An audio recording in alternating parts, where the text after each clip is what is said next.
Halo teman-teman semua, perkenalkan nama saya Nova Gazani dengan NIM 2201090044 kelas A semester 4 dengan mata kuliah Sejarah Indonesia Masa Pergerakan. Di sini saya akan membawa materi tentang Serikat Islam. Baik, di sini adalah daftar pembahasan kita pada saat ini, yaitu yang pertama, latar belakang pembentukan Serikat Islam, kedua, perkembangan Serikat Islam, ketiga, Serikat Islam sebagai organisasi massa di Indonesia, dan yang terakhir adalah pengaruh komunis dan perpecahan Serikat Islam. Baik, di sini kita akan membahas tentang latar belakang pembentukan Serikat Islam. Pada awal abad ke-19, terjadi pemberlakuan kebijakan baru dalam pengaturan ekonomi Hindia Belanda, yaitu liberal, yang mengutamakan swasta dan persaingan bebas akhirnya ditinggalkan dan diganti dengan tata ekonomi baru yang lebih bersifat terpimpin. Tapi teman-teman, pengaturan ekonomi Hindia Belanda yang baru ini tidak membawa perbaikan terhadap sosial ekonomi Hindia Belanda atau Indonesia, tetapi makin merosot dan perusahaan pribumi tidak diperhatikan oleh Belanda. Keadaan bertambah buruk pada awal abad ke-20, yaitu gagal panen dan orang-orang Cina telah dapat menguasai hampir seluruh ekonomi masyarakat Jawa. Awalnya, perdagangan Cina tidak diizinkan oleh Belanda untuk berdagang, tetapi karena orang-orang Cina sangat dibutuhkan dan dalam perdagangan hasil industri di daerah-daerah pendalaman, maka Belanda kembali memberikan izin, dan hal ini membuat orang Cina atau pedagang Cina ini bersifat demonstratif. Maka posisi pribumi makin terpuruk dan sosial ekonomi, sehingga kota besar seperti Bandung, Jakarta, dan Semarang tidak lagi memproduksi atau mengerjakan batik halus atau batik cap. Melihat keadaan yang tidak menguntungkan ini, K.H. Samanhudi, seorang pengusaha batik dari Surakarta, menyadari semakin terancam oleh pedagang-pedagang Cina tersebut. Hal ini dirasa tidak adil dan menghambat kemajuan ekonomi Indonesia. K.H. Samanhudi pun berusaha untuk memperbaiki keadaan dengan mendirikan organisasi, yaitu dengan nama Serikat Dagang Islam atau SDI pada tahun 1911, yaitu tepatnya di Solo, yaitu teman-teman dengan tujuan menggalang kerjasama antara pedagang Islam demi memajukan perekonomian dan menyaingi para pedagang Cina. Baik, pembahasan kita yang kedua adalah perkembangan Serikat Islam. Serikat Dagang Islam dikembangkan di Jakarta pada tahun 1909 oleh R.M. Tirto Adisuryo, kemudian di Bogor pada tahun 1911. K.H. Samanhudi dan R.M. Tirto Adisuryo ini menjalin kerjasama dalam persurat-kabaran. Kerjasama ini, teman-teman, tidak berlangsung lama karena pertikaian dan menyebabkan Serikat Dagang Islam menurun. Pertikaian ini terjadi karena harga surat kabar terlalu mahal dari persetujuan semula. Akhirnya keadaan SDI ini benar-benar pecah. Nah, untuk melanjutkan organisasi agar disahkan Belanda, K.H. Samanhudi memilih H.O.S. Cokroaminoto sebagai penyusun organisasi kelompok dagangnya.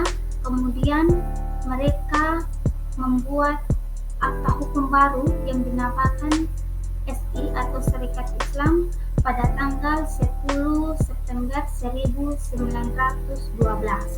Adapun tujuan dari organisasi tersebut Yang pertama adalah memajukan perdagangan, kedua membantu para anggotanya yang mengalami kesulitan dalam bidang usaha yaitu permodalan, yang ketiga memajukan kepentingan rohani dan jasmani penduduk asli, dan yang terakhir adalah memajukan kehidupan agama Islam. Baik, pembahasan kita yang ketiga adalah Serikat Islam sebagai organisasi massa di Indonesia. Serikat Islam makin berkembang ke berbagai pulau dan mulai bangkitnya nasionalisme. Tujuan Serikat Islam awalnya untuk membela kepentingan dagang Indonesia dari ancaman pedagang-pedagang Cina. Akan tetapi kenyataannya lebih luas dari maksud semula. Serikat Islam seolah-olah memberi isyarat kepada rakyat untuk memulai suatu gerakan melawan sikap ketidakadilan datangnya pemerintahan Belanda dan pedagang-pedagang Cina. Nah, ini pun Belanda mulai bersikap waspada dan mengawasi langkah-langkah Serikat Islam. Adapun langkah-langkah perjuangan nasionalisme yang dilakukan oleh Serikat Islam yaitu dalam Kongres pertama berlangsung pada Januari 1913 di Surabaya dengan menegaskan bahwa SI bukan partai politik. Yang kedua, Kongres di Solo menyatakan SI terbuka untuk bangsa Indonesia. Ketiga, pada tahun 1915 berdirilah CSI atau Sentral Serikat Islam di Surabaya dengan tugas membantu menuju kemajuan dan kerjasama antara Serikat Islam dan lokal. Kemudian pada tanggal 17 sampai 24 Juni 1916 diadakan Kongres Serikat Islam Nasional pertama di Bandung yang menyepakati istilah nasional dengan maksud bahwa SI menghendaki persatuan dari seluruh lapisan rakyat Indonesia menjadi satu bangsa. Baik, pembahasan kita yang terakhir adalah pengaruh komunis dan perpecahan Serikat Islam. Pengaruh komunis dalam Serikat Islam melalui Hendrio Josephus Maria Soviet, orang Belanda yang datang ke Indonesia pada tahun 1913. Soviet dan Adolf Barth mendirikan Indische Sosial Demokratische Vereniging atau biasa disingkat ISDV di Semarang dengan bertujuan menyebarkan paham Marxis. ISDV mencoba memasuki Serikat Islam yaitu yang berada di Semarang yang dipimpin oleh Samaun. Pengaruh komunis ini memuncak pada Kongres Serikat Islam yang ketiga pada tahun 1918 dengan mengorganisir kaum buruh dan serikat-serikat pekerja sehingga mengakibatkan perpecahan menjadi dua kubu, yaitu Serikat Kerja dengan nama Revolusioner Pak Sentral di Semarang yang dipimpin oleh Samaun dan Serikat Kerja di Yogyakarta yang dipimpin oleh Suryo Prawoto dan Haji Agus Salim. Dampaknya semakin memanas dari kritikan-kritikan Samaun dalam Kongres yang kelima pada tahun 1921. Berdampak pada Serikat Islam berpecah keluar golongan revolusioner sosialitis yaitu yang dipimpin oleh Samaun sendiri dan gabungan berbagai serikat Islam lokal dengan partai komunis. Berakibat perpecahan, akhirnya ketidakstabilan dalam serikat Islam, kelemahan dalam kepemimpinan dan arah perjuangan organisasi, pengaruh dalam hubungan serikat Islam dengan Belanda, dan ketidakstabilan dalam tujuan dan orientasi politik organisasi. Baik, dari materi pembahasan kita pada saat ini dapat disimpulkan bahwa Serikat Islam adalah organisasi massa yang besar dengan peran penting dalam pergerakan nasional. Organisasi ini awalnya didirikan sebagai respon terhadap pengaruh pedagang-pedagang Cina di Jawa.